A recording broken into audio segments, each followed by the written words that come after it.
Bonjour à tous, merci d'être présents pour ce meet-up d'Amélie. C'est si drôle que ça. Donc on va commencer tout de suite, on a un peu d'avance sur l'heure, donc tout cool.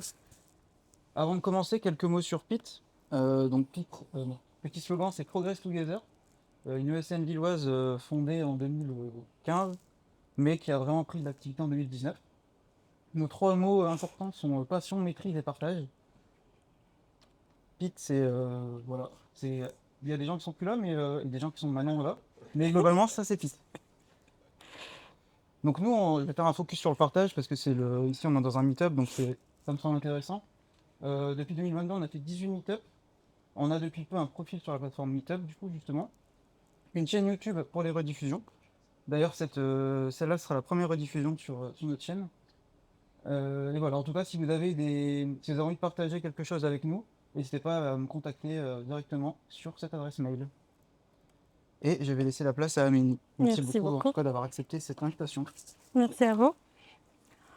Bonsoir, je suis Amini Bentayeb. Ça fait 7 ans que je fais ce métier, c'est le poste QA, QI, et je suis actuellement prestataire QI, Quality Engineer chez Decathlon. On va parler ce soir par la place de QA dans une équipe.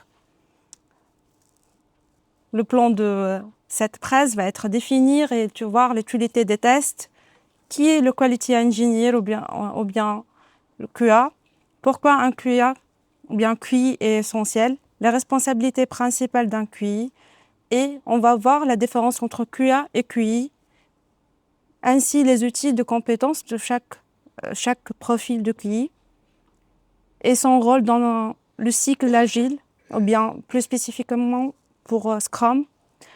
Et on va terminer vers les bénéfices pour l'équipe et l'organisation s'il existe le QI. Donc d'abord, on va définir le test. Pourquoi on a définition de test, c'est qu'on va vérifier et valider les besoins pour les parties prenantes et identifier les anomalies et les défauts en amont.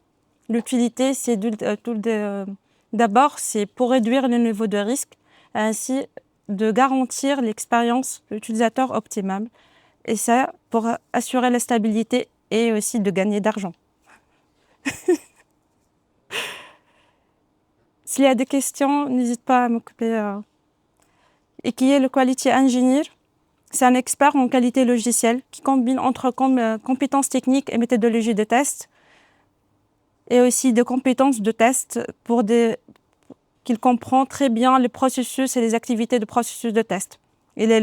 On peut dire le rôle le plus garant de qualité à chaque étape du cycle de vie logiciel, quelle que soit la méthodologie adoptée par le client ou bien par la société. Pourquoi le QI est essentiel? L'amélioration de qualité globale, réduction des coûts, collaboration renforcée, accélération des livraisons.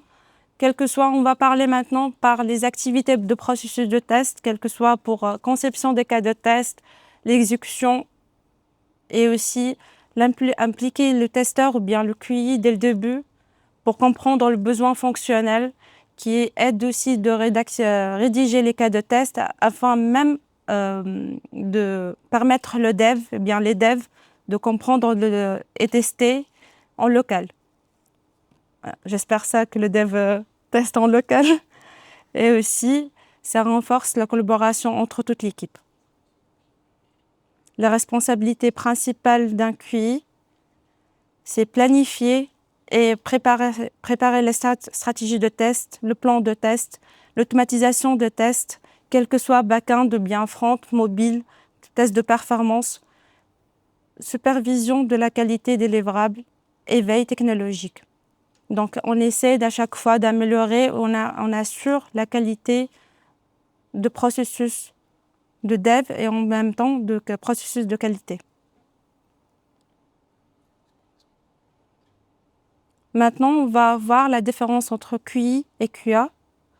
Donc, le QA, il y a Quality Assurance ou bien Quality Analyst. C'est presque, on peut dire, c'est testeur manuel. Vérification des bonnes pratiques et aussi de faire l'exécution et rédiger les cas de test mais les plupart, 60% même plus, sont 100% manuels. Par contre, le QI ou bien Quality Engineer, c'est avoir des compétences techniques et aussi l'envie d'automatiser. Malgré, maintenant, pour les StuQB Foundation, ils disent qu'on ne peut pas automatiser à 100%. Mais on essaye au moins de 90% d'automatiser et de garantir pour ne pas répéter à chaque fois. Surtout la plupart des projets maintenant, c'est en agilité, Scrum, donc livraison continue, déploiement continu, c'est ennuyant pour le testeur pour à chaque fois répéter manuellement tous les tests ou bien perdre même une semaine plus pour faire les TNR. Donc partie automatisée, ça aide. Et aussi participer active en développement et CI/CD. Donc maintenant, même, on va voir même après que la partie Continuous Integration, Continuous Deployment va être impactée même pour les compétences de testeur ou bien Quality Engineer. Ça veut dire que dans le rôle de QI, Oui, il y a une forte compétence DevOps aussi. oui. Au moins pas comme... exactement, oui. Préparation, être impliqué aussi pour comprendre tout ce qui est partie de pipeline pour éviter ou bien même de réduire le niveau de risque pour réduire les régressions. Donc, va être impliqué comment on peut faire le pipeline dans le projet ou même c'est lui qui fait le partie workflow de son projet. Oh, oui. Des autres questions? J'ai une petite question. Oui. Donc on parle d'une différence entre le QI et le QA. Oui. Toi, tu as commencé QI ou avant tu faisais aussi J'ai commencé QA. Donc QA, mais tant que Quality Analyst. Donc il y a l'abréviation, désolé, entre Quality Assurance, c'est assurer la qualité de processus, quelles que soient les activités. Tout commencer par, les plupart ont fait la confusion entre les activités de test séquentiel, mais on peut faire en parallèle, quel que soit aussi le process de test dans chaque entreprise. Mais dès le début, j'ai commencé comme tant que QA testeur, donc partie 100% manuelle. Je sais rien de rédaction de cas de test. Je fais des clics, je trouve des bugs. Donc seulement je remonte les bugs en 2018 via le sheet. Et c'était le métier de QA testeur, c'était un petit peu... Il y avait même de hors domaine informatique. Donc les plupart qui font des QA, QA ou bien les testeurs, c'était dans le domaine comptabilité, c'est via leur expérience. Donc on a touché la partie de maîtrise de métier. Donc pour comprendre et après peu à peu de rédiger les cas de test, user guide et tout ça pour comprendre comment ça se passe. Et après, vu le besoin de métier du QI, et aussi maintenant on a l'utilité de l'automatisation et l'importance de trouver des bugs en amont. Ça gagne de temps, automatiquement ça gagne d'argent. Donc le métier, mais maintenant le QA, beaucoup de gens, même des devs, quand on fait la conversion de dev vers le test. Mais dès le début, c'était via le sheet, Excel, même Word, même rien, juste on touche, il y a des bugs, on remonte entre nous, il y a des, par exemple, Trello ou bien quelque chose comme ça. Par contre, maintenant, il y a l'importance du QI et Quality Engineer. Il y a des autres profils comme QA, QC, c'est Quality Assurance, Quality Control. Même on contrôle le process de test dans la société. Donc tout ça va être impliqué de l'importance de tester en avant, de livrer directement phase finale, par exemple, à un client. Des autres questions? Donc c'est ça, et je parle surtout partie Quality Engineer parce que maintenant je pense que le marché s'intéresse plus Quality Engineer que Quality Analyst ou bien Quality Assurance. Même déjà, on trouve des postes QA et automatisation des tests. Donc tout lié aux parties test, tout lié à l'automatisation et tout ça. Pas de question. Ouais, Ouais. je savais pas si ça allait spoiler la suite ou pas. Ouais. Est-ce que, en tout cas dans ton expérience, le QI va plutôt généralement être en charge de réaliser du coup l'écriture des tests lui-même ou elle-même, ou dans la pratique, il peut aussi y avoir plutôt un rôle de définir la stratégie et après que ça puisse aussi être porté par les devs sans que ce soit forcément que mes QI qui fassent l'écriture des tests. Ah oui. Pour le partie stratégie de test et le plan de test, normalement, qui gère ça, c'est le test manager ou bien le QA manager. Puisqu'il a la vision globale de projet et tout ça. Par contre, la collaboration maintenant via le Scrum, surtout bien l'agilité, qui nous permet aussi de partager ça, la rédaction des cas de test, avec les devs, avec le PO. Donc, par exemple, c'est la notion de revue. Il y a, par exemple, le QI ou bien le QA écrit ses propres cas de test et vice-versa. Il y a des autres, c'est le PO qui approuve ou bien le dev avec l'expérience qui approuve. Déjà, on a vécu ça ensemble avec Émeric, que j'écris des cas de test et après puisque Émeric a l'expérience que dans le projet, donc c'est lui qui approuve que mes cas de test sont efficaces ou pas. Ou bien, même dans le point de 3 amigos. Donc, on peut faire avec le PO, 3 amigos, il y a ou bien, c'est comme 3 amigos, c'est test, dev, ou bien test lead, ou bien une personne fonctionnelle, c'est le product owner. Donc, pour parler à 3, et on peut définir tous les 3, la vision technique en même temps fonctionnelle d'un point de vue de test. On peut rédiger les cas de test avec, par exemple, via maintenant, surtout on utilise des outils de gestion des tests ou bien des projets sont centralisés comme Jira et tout ça via X-Ray. Donc on peut le faire automatiquement dans ce point. Ok, merci. Mais dans les flux, les devs rédigent là. Ils peuvent faire. Ah oui. C'est pour cela on fait maintenant, c'est rarement qu'on écrit les cas de test manuellement via les étapes avec une action et résultat attendu. On va faire par exemple via Cucumber ou bien un langage proche de l'être humain comme Gherkin. Donc ça aide aussi, même pour les devs, pour comprendre comment ça se passe. Et aussi, c'est pas ennuyant pour eux. Pour à chaque fois, je clique, alors je trouve. Donc c'est comme si on écrit un paragraphe et tout ça. Donc avec les trois mots-clés de Gherkin, c'est when, given, when, then. Un scénario va être plus lisible pour eux. Ça aide aussi même dans leurs tests en local pour comprendre comment ça se passe. Et surtout aussi, j'ai flashback pour votre meetup, c'était DDD. Donc c'était via le Gherkin aussi, c'est le même qu'on l'utilise, via Cucumber. Donc ça nous aide aussi d'impliquer les devs avec nous pour rédiger les cas de test. Mais j'insiste surtout pour la revue, quel que soit côté test ou bien côté product owner. C'est bon, on peut... Merci. On va parler par les compétences de QI. Donc les compétences de QI ou bien Quality Engineer va être test automatisé, quel que soit comme Selenium. Selenium, Cypress, ce sont des frameworks d'automatisation partie front pour les applications web. Il y a aussi, par exemple, Rest Assured pour le partie backend. CI/CD comme Jenkins, GitHub Action.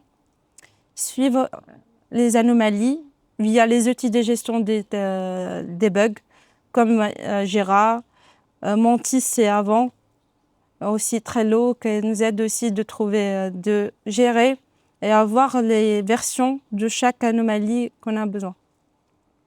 Tests de performance comme JMeter ou bien Gatling. Des langages de programmation comme Java, TS, Python. Méthodologie agile, ça nous aide parce qu'il y a des postes aussi spécialisés pour ces coachings, comme on peut trouver de coach agile tester. C'est lui qui implique ou bien il garantit le rôle de QA dans l'agilité, comment ça se passe, comment ça va dérouler. Donc ce sont des coachs pour être une casquette agile, de coach agile et aussi de test. On peut avoir même côté serveur qu'en environnement cloud. Le QI dans le cycle agile, donc va être planification. Ça nous aide par exemple lors de sprint planning, de planifier tous les critères d'acceptance ou même faire des tests statiques. Parce qu'on peut faire de tests statiques et tests dynamiques. Tests statiques, tout ce qui est lié de compréhension, lire, sont en exécution. Même pour nous, par exemple, les US, les EPIC, qu'on peut lire, on peut même trouver des défauts avant même de développer ou bien même de perdre de temps pour rédiger des cas de test. Développer, ce sont des tests automatisés. Ça dépend aussi du process de chaque entreprise. Il y a par exemple des QI qui développent leurs propres tests automatisés avant de développement de dev, ou bien en parallèle, ou bien N-1. Donc des testeurs ou bien les QI développent via les sprints N-1. Donc ça dépend aussi de l'approche de chaque entreprise. Livraison, donc il va être le garant. On vit ça pour chacun de nous. Si le test ou bien le QI n'accepte pas l'US ou bien les défauts, on ne peut pas livrer même le jour des démos. Rétroaction, l'amélioration continue. On essaye toujours d'améliorer, d'ajouter l'automatisation. Par exemple, on a commencé le partie front, on a essayé maintenant de s'assurer le partie back-end, le test de performance, le test mobile, tout ça va être dans le continu, et même garantir le partie CI/CD. On n'accepte pas les PR sans, par exemple, garantir que le TNR, ça fonctionne correctement à 100%, pas de régression. Les bénéfices pour l'équipe et l'organisation. Satisfaction de les clients. Donc, on va gagner d'argent, encore une fois. Donc, on va gagner d'argent et de temps grâce à l'automatisation. Productivité accrue, livraison fiable et sans risque. Pas à 100% sans risque, mais au moins de risque minimal. Parce qu'on ne peut pas, même si les coachs dans le test, on dit qu'il n'y a pas de zéro bug, mais on essaye de réduire le niveau de risque minimal.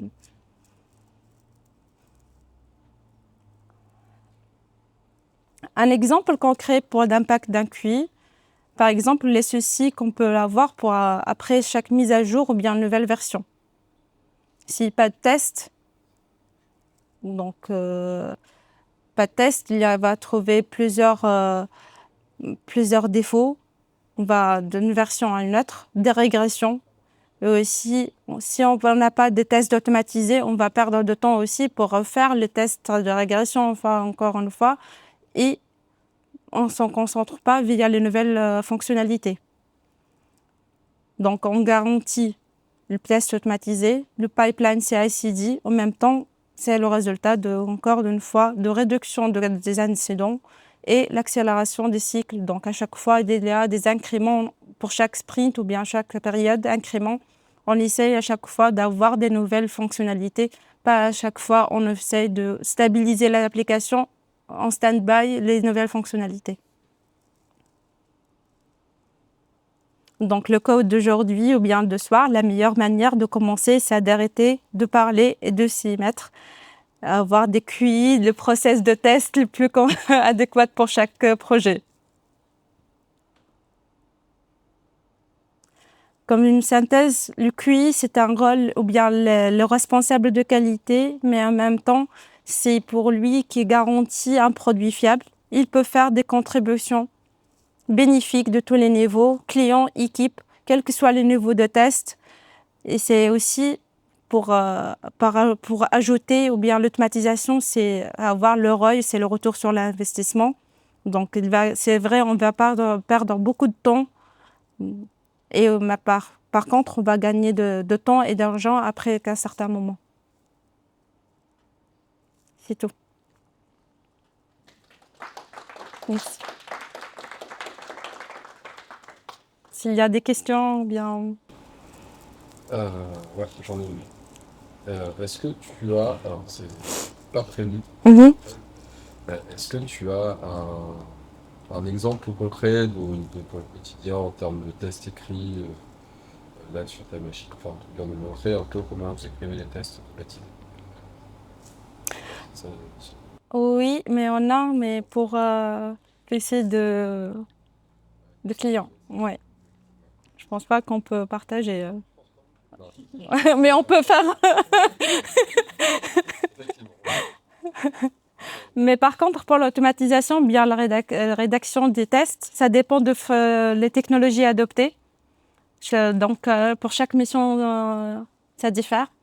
Par exemple, il y a des sociétés que pour le partie front, ou bien les applications web qui l'utilisent Selenium.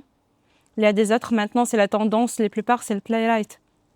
Donc, tout changement de langage de programmation, les plupart de Selenium aussi, quelle que soit l'approche de la société, s'il va utiliser l'approche de BDD, c'est le développement basé sur le comportement, ou bien aussi c'est Robot Framework, par exemple, via les keywords.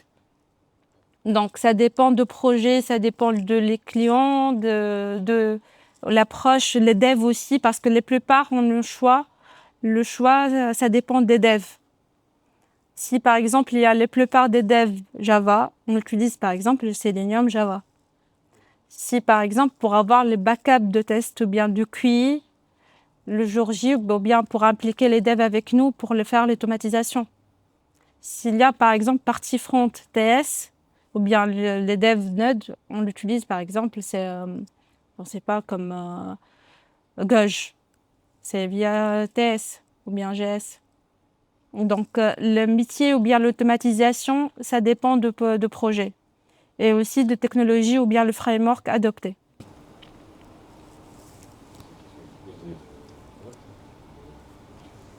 Ouais, sur la plupart, en fait. Pas pour l'automatisation, mais c'est pas ça pour Ouais.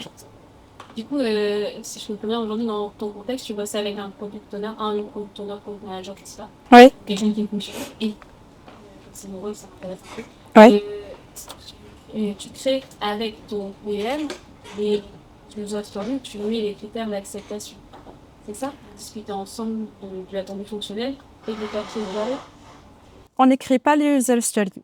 C'est le user story, c'est le product owner qui écrit ou bien le responsable de la partie fonctionnelle. C'est le product owner.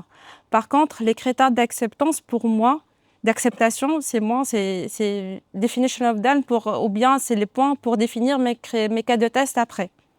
Donc, dans le point de 3 amigos ou bien lors de la phase de rédaction des cas de test, je peux m'en dire, par exemple, j'ai des soucis ou bien des questions. Si je ne trouve pas dans le sprint planning, je peux demander directement lors de l'écriture des cas de test. Par exemple, j'ai des soucis ou bien je ne comprends pas pourquoi on ne fait que ces cas de test. Ces critères-là.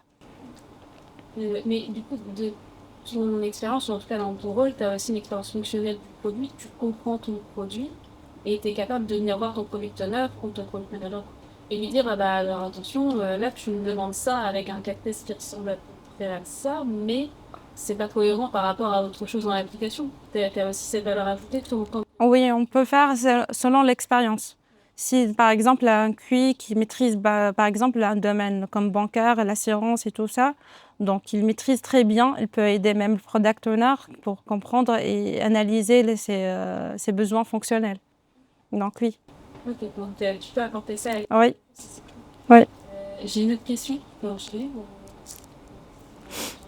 En tant que QI, aujourd'hui, Oui. tu bosses seul ou est-ce que tu bosses avec d'autres QI, QA sur ton produit ou en ligne ou tout seul? Actuellement, chaque QI, la plupart des équipes, comment ça se passe, puisqu'on travaille maintenant dans des projets qui adoptent l'agilité. Donc, chaque projet doit être auto-manager, auto-organized, donc qui peuvent produire un incrément. Donc, il y a des devs, il y a un seul QI. Si le projet est assez compliqué, assez complexe et tout ça, il va y avoir 2, 3. Donc, par contre, il y a l'équipe du QI, ou bien des QA qui ont, par exemple, il y a des réunions à faire de communauté, soit via Slack, via les channels Google Chat, ou bien Teams, quel que soit, ou bien des points directs pour partager leurs connaissances, ou bien leurs nouveautés.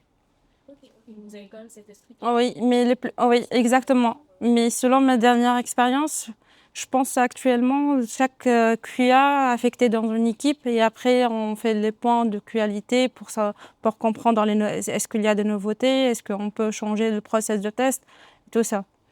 Donc va être en parallèle partie du processus de test ou bien le process de test pour chaque équipe. En même temps, être impliqué dans le projet et comprendre comment on se déroule.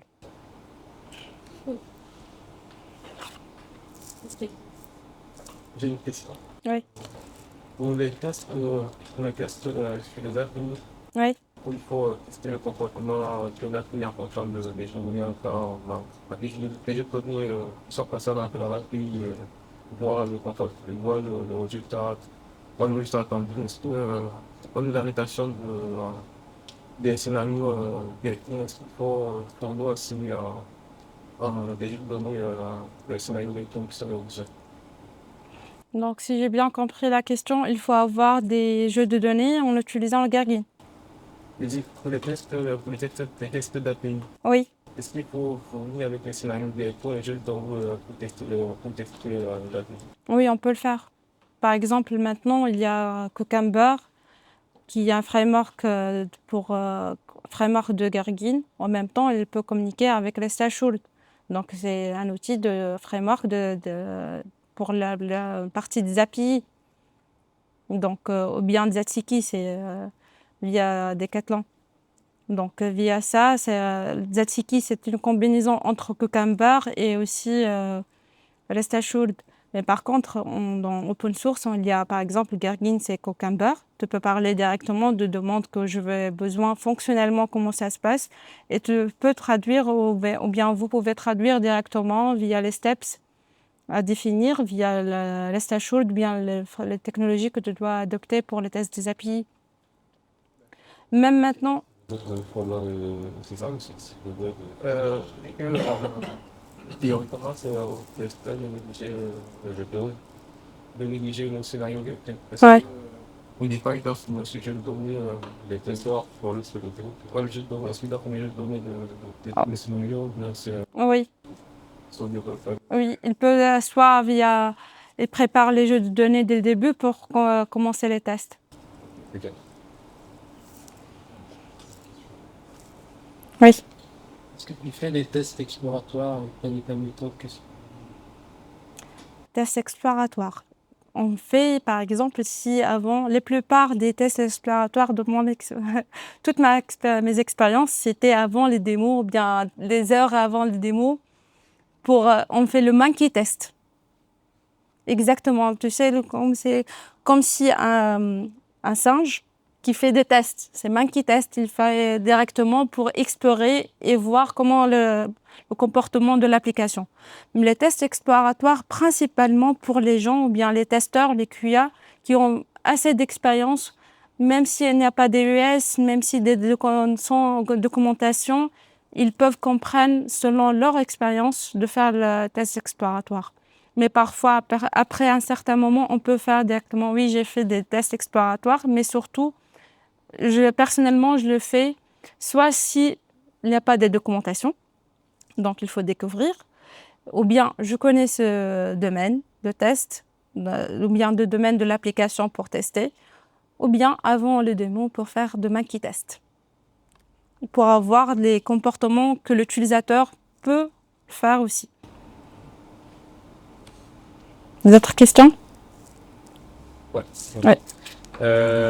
Alors, pour donner un peu le contexte, en fait, moi, je suis dans une boîte qui commence à réfléchir à recruter un profil QA/QE. On a 9 ans de développement sur l'application, des centaines de pages, du coup, associées.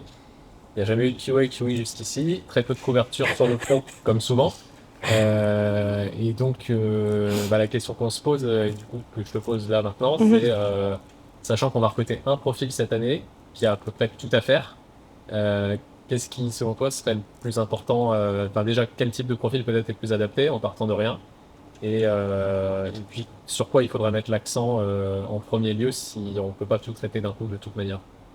Personnellement, je fais une stratégie de test pour couvrir au moins les cas nominaux. QI, oui. Et une autre question, pour savoir c'est QI ou bien QA.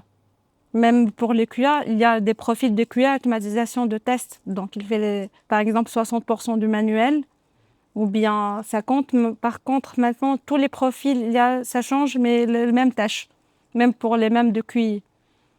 Est-ce qu'il y a des autres fonctionnalités à développer après 9 ans? Ah oui, le produit, il évolue tout le temps, donc Donc, des développeurs qui ship tous les jours, donc ouais, ça bouge pas mal. stratégie, normalement, c'est les cas nominaux pour préparer les tests ou bien comme les campagnes TNR, non-régression. En même temps, il y a notre qui vérifie les nouveaux, ou bien les nouvelles fonctionnalités. Parce qu'il y a de partie de faire la stratégie de test et aussi les choix des technologies, l'automatisation, c'est quoi le processus de test adéquat pour ce projet et tout ça. Donc même... Il existe, on a du Playwright, toi, tu l'avais mentionné sur le front. Oui. On a déjà automatisé un certain nombre de choses. Oui. Jusqu'aujourd'hui, c'est uniquement les devs qui vont avoir la charge d'écrire les tests. Oui. Et on a trop de projets pour vraiment y passer du temps. Enfin, je pense que tout le monde a déjà dit ça. Oui.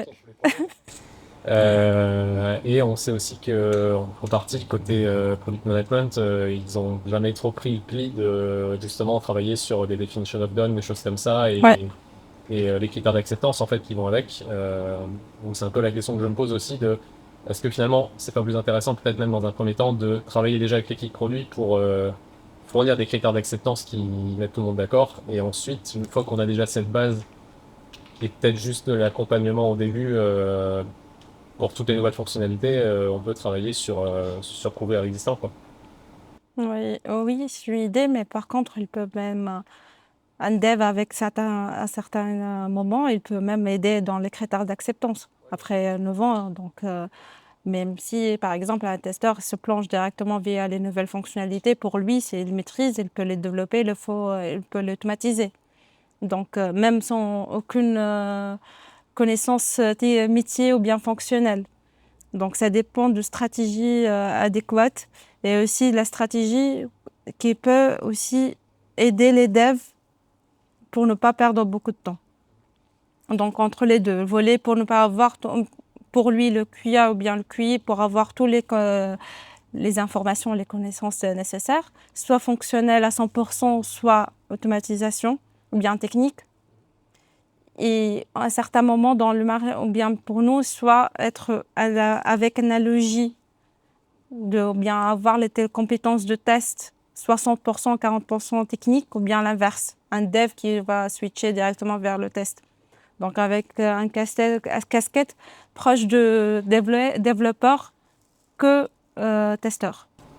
Ok, donc si je comprends bien, l'idée c'est, en tout cas à un moment donné, si là on sait qu'on en aura qu'un de profils comme ça aujourd'hui, c'est d'arriver au moins à 2 profils qui sont un peu différents. Oh oui. Pour couvrir une partie. Oh oui. Pour moi, avoir tous les volets, avoir les connaissances fonctionnelles en même temps techniques pour aider les devs à avoir l'automatisation. Parce qu'ils ne peuvent pas faire dans une durée pour avoir l'objectif à certains moments, oui. Avec ce conflit, on ne peut pas tout reposer Oui. sur une personne à terme. Oui, exactement, oui. C'est qu'il faut commencer quelque part de toute manière et on va pas recruter une équipe de 10 personnes. Oui. Mais ok, ouais, très bien. Je vais vous entamer. Merci. C'est à toi. Oui. Donc, du coup, ça te pose sur un projet et un produit qui est en production. Oui. C'est un peu en production, comment ça se passe? Est-ce que Ah oui, ça arrive.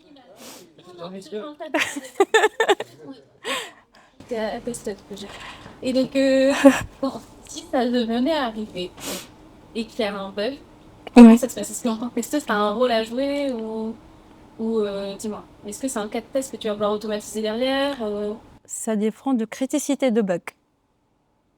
Si c'est grave, donc si c'est grave, normalement, s'il était bien testé, et normalement, il y a même certains projets, il y a le parti, c'est l'utilité d'avoir un pré-prod ou bien l'environnement UIT.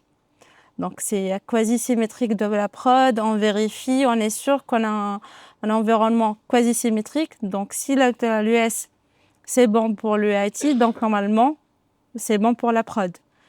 Si on n'a pas cet environnement, on peut dire deux choses. Soit le testeur ou bien le QA n'a pas fait son job, soit, pour ne pas... soit peut-être n'a pas déployé. Mais ça peut être aussi, par exemple, un produit externe que tu appelles, une dépendance qui est d'armes. Oui. Si là, il y a des communications entre des projets, par exemple, ou bien deux équipes, tout ça, il y a par exemple des testeurs niveau 2. Ok. Par exemple, il y a même des niveaux pour les testeurs, ou bien pour les qualités. C'est par exemple le QA, QI, c'est impliqué dans un projet. Il teste selon les fonctionnalités de ce produit seulement. Des autres QA ou bien testeurs, niveau 2, ils testent seulement l'interaction entre deux projets.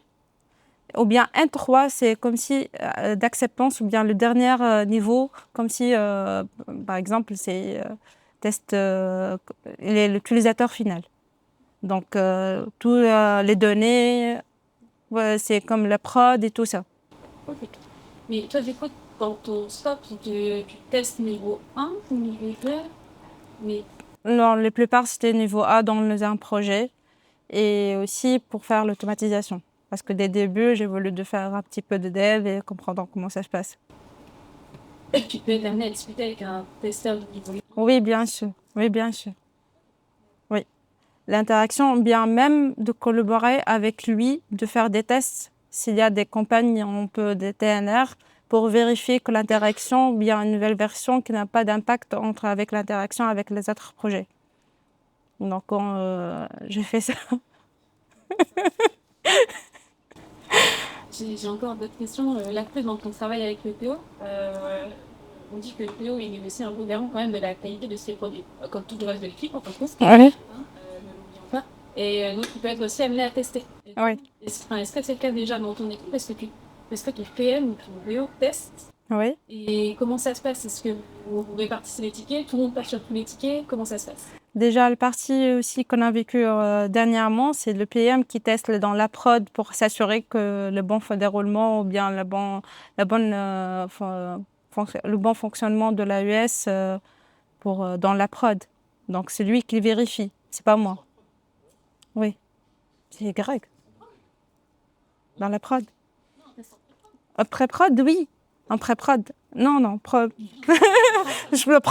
Personnellement, dans la prod, je touche pas. Ah oui.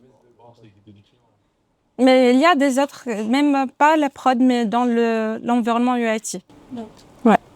Donc vous répartissez le PM teste les fonctionnalités. Oui. Tu vas vraiment venir tester chaque ticket, chaque critère d'acceptation. Oui. Il y a aussi des projets que j'ai vécu avant de mettre dans la prod, il a la validation de PO après le test. Et j'en profite parce que là je suis lancée sur le truc. Du coup, vous faites tes tests et puis il y a un cas de test qui passe pas. Oui. Parce que malheureusement, ça peut arriver. Est-ce qu'il y a des moments où tu te fais confronter à une équipe de dev pas contente de bah ouais, le cas de test passe pas?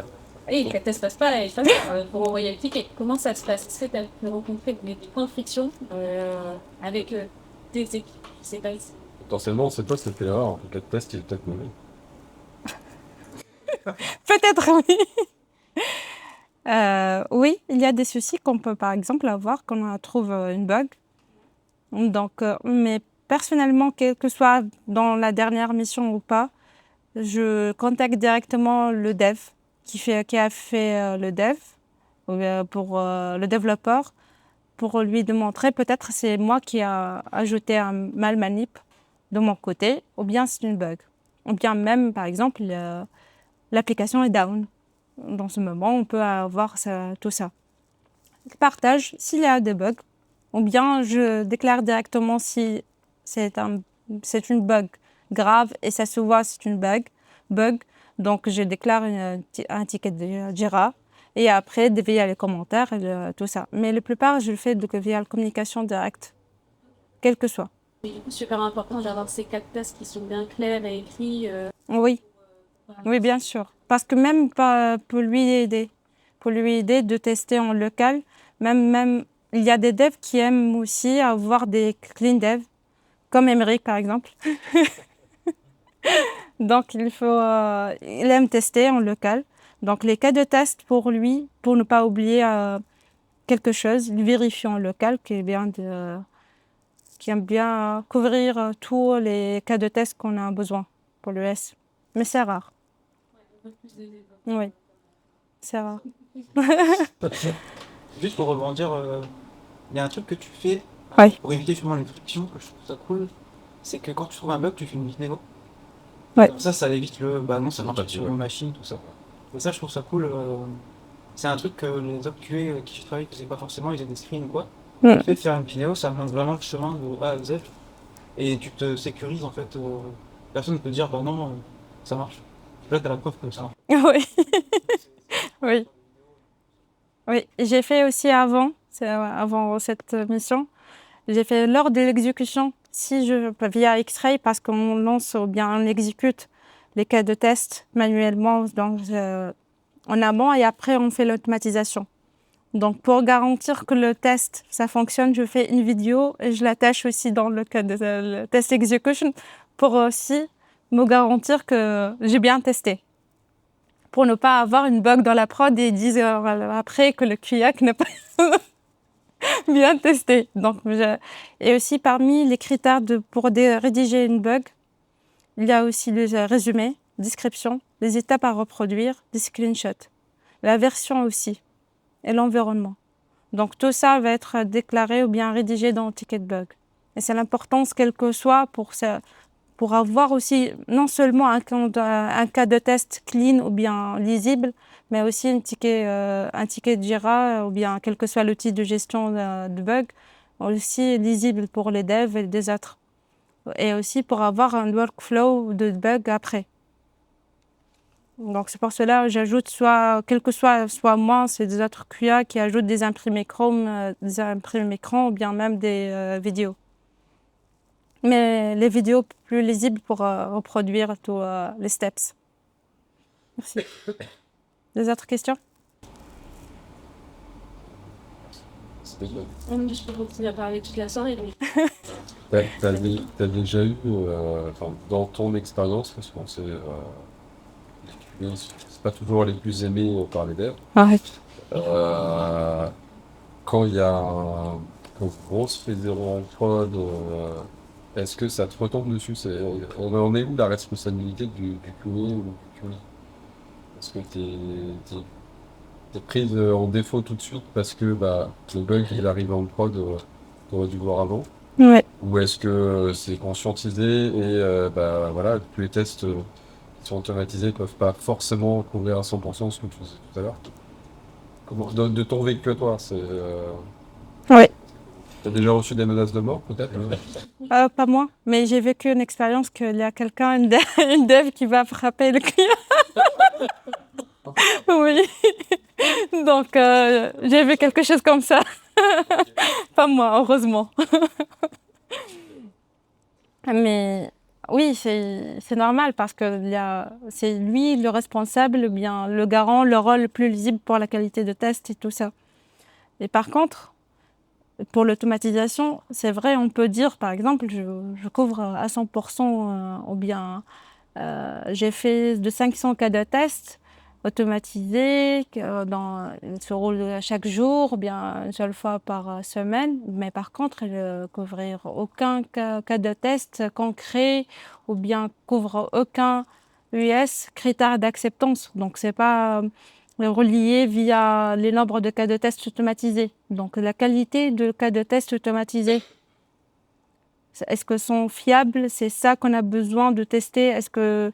Donc même, c'est pour cela que j'ai dit à chaque fois la revue ou bien la participation de la partie fonctionnelle ou bien les devs avec le testeur ou bien le QI pour rédiger ou bien pour faire les tests automatisés, pour avoir une visu pour tout le cadre ou bien tous les côtés de test, comment ça se passe, pour rassurer, pour ne pas tomber pour le menace après.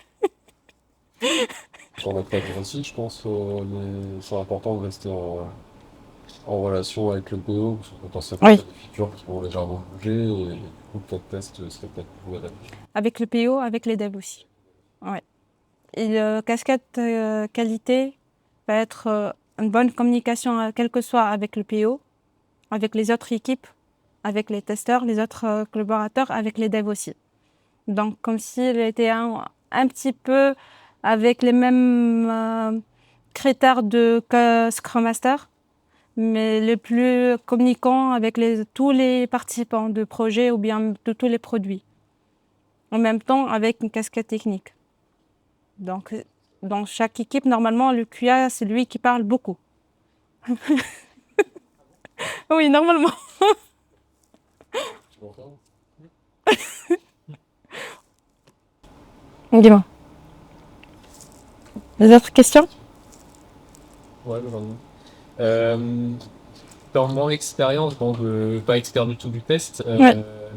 sentiment c'est que souvent le plus compliqué, c'est pas tant de savoir comment tester, de choisir la techno, le framework, etc., mais plutôt de savoir qu'est-ce qu'il faut tester et qu'est-ce qui du coup va être utile à automatiser ou pas d'ailleurs, mais et qu'est-ce qui à l'inverse va constituer un test qui sert à rien, parce que tu disais déjà un petit peu, mais Ouais. est-ce que du coup il y a des méthodologies ou des référentiels un peu applicables partout, des choses comme ça qui permettent justement d'avoir une approche qui fonctionne dans la plupart des cas? Ou est-ce que juste savoir qu'est-ce qu'il faut tester, c'est simplement quelque chose qui vient avec l'expérience dans le métier?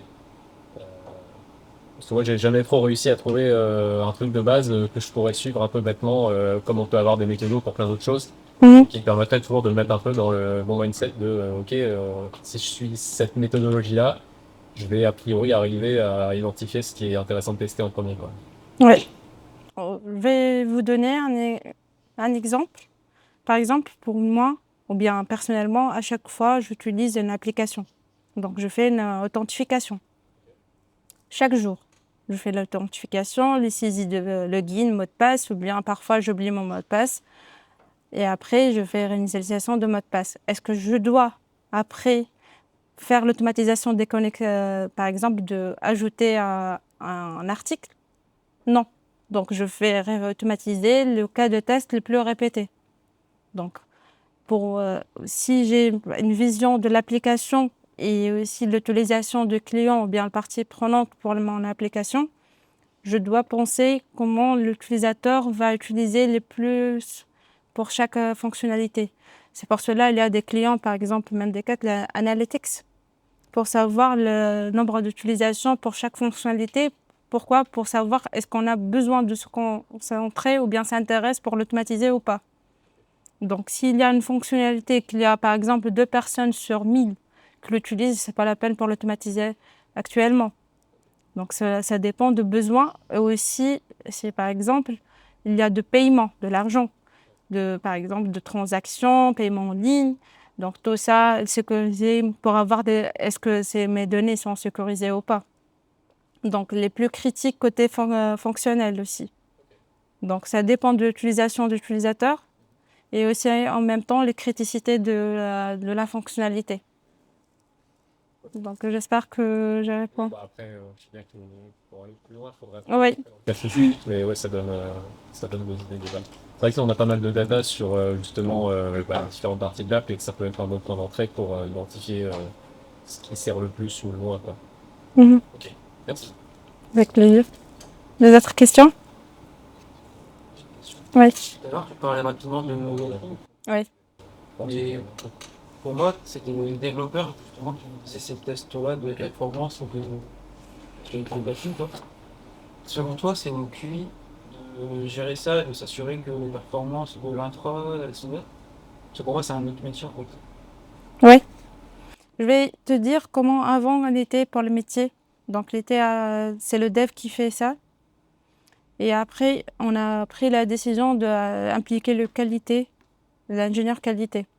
Donc, il y a même des qualités, des ingénieurs qualité spécialisés seulement pour le perf, pour comprendre comment ça se passe. La sécurité aussi. Il y a des profils partie mobile seulement. Des ingénieurs qualité seulement, ils testent seulement les parties mobiles. Mais aussi pour avoir, c'est parce que c'est lui qui garantit la qualité de toute l'application. On peut travailler ensemble avec les devs, mais pour lui aussi, il veut comprendre comment ça se passe pour comprendre après. S'il y a des autres tests à faire, côté sécurité, côté infra, tout ça. Mais il y a des postes ou bien des rôles, ingénieur qualité de perf. Il ne fait rien que de performance. Oui, exactement, oui. Oui. D'autres questions? Moi, j'ai une dernière partie. Oui. Quand on fait du développement mobile, un des premiers trucs que j'ai appris, c'est pour tester si l'appli est bien, tu la lances. Et là, tous les capteurs s'agitent, et quand tu la reprends, si elle a craché, c'est qu'il y a un problème. Est-ce qu'il y a des choses comme ça aussi, genre des trucs rapides pour vérifier qu'un site marche pas ou qu'il y a un problème? Est-ce que tu as des trucs rapides comme ça pour... Oui, oui. Et la rapidité de l'exécution pour l'automatisation, c'est gagner de temps. Donc, pour savoir s'il y a des régressions ou pas. Si tu te souviens, par exemple, il y a un exemple qu'on a vécu ensemble, c'est le parti back-end. Qu'il y a des campagnes TNR qu'elles restent, par exemple, 1 heure et quelques. On a voulu même de changer toutes les technologies pour réduire le temps. Donc, pour nous, si, par exemple, une campagne de TNR dépasse, par exemple, 30 minutes, maximum, ça dépend de cas de test à exécuter et la complexité aussi. Donc, c'est un gain de temps. Donc, c'est bien. Surtout, on peut pas via le pipeline ou via GitHub Action, on peut voir l'affichage de l'écran pour voir les clics et tout ça va être très rapide. Et on pense aussi, s'il y a de 500 de cas de test automatisés, on ne peut pas attendre 2 jours. Il y a des cas qu'on attend 3 heures, 4 heures pour les parties mobiles. Donc, c'est chiant. Si jamais il n'y a pas de test, imagine, il n'y a pas de test automatisé. Oui, Et tu dois tester, tu as 1 heure pour tester une appli, un front. oui. Est-ce que tu as des tips, des petites astuces rapides pour tester? Je sais pas, pour que les formulaires, tu les poses d'une certaine manière ou avec l'expérience, est-ce que tu as des... C'est la même presque question de celle de test exploratoire. Donc, on va essayer d'explorer directement si j'ai pas de temps. Donc, je vais tester, vérifier en même temps, cliquer et vérifier si, par exemple, selon les fonctionnalités existantes dans l'appli, on comprend donc comment ça se passe. Comme si on a installé une appli, une nouvelle appli, une nouvelle appli dans le mobile. On veut tester. Donc, la première chose, la plus simple, d'authentifier, créer un compte et vérifier simplement. Donc, on va bombarder l'application directement. Parce qu'on n'a pas de temps, pas de documentation, ni rien. Donc, selon l'expérience et savoir comment ça se passe.